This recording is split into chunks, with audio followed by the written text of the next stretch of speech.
Good morning. Today we have this parable of the dishonest steward. Now, this kind of parable is one that calls for a decision. The dishonest steward in this passage challenges us not to remain passive, but to act with urgency and purpose for our future with God. In Luke's Gospel, some parables bring comfort and consolation, like the parable of the prodigal son. But others are unsettling. They confront us, demanding a radical response in front of crisis. So we call this parables of crisis. We have parables of consolation, we have parables of crisis. And this parable of the dishonest steward is one of these parables of crisis.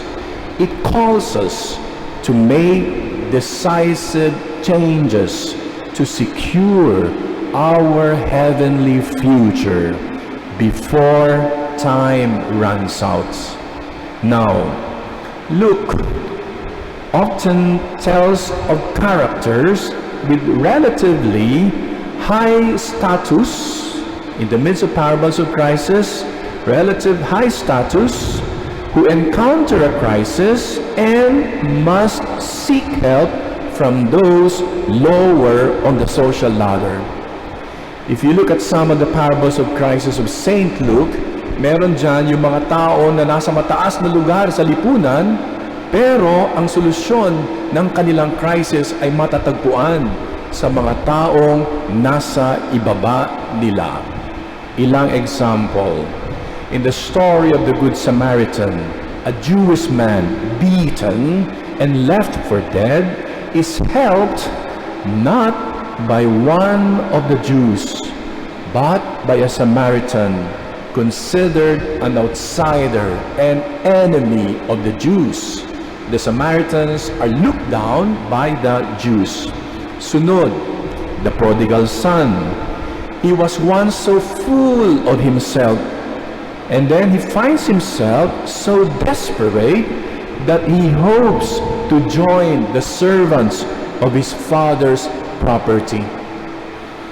Even the older brother of the prodigal son, who prided himself on being superior to the prodigal and wayward son, he cannot join the celebration until he reconciles with his wayward brother, apparently lower status than him.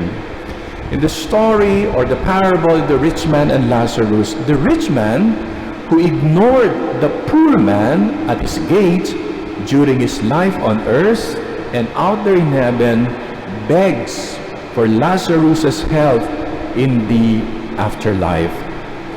You see, in each case, those with high status are humbled, and their help comes from those they once might have overlooked. These parables suggest that status is not only fleeting, but can be dangerous.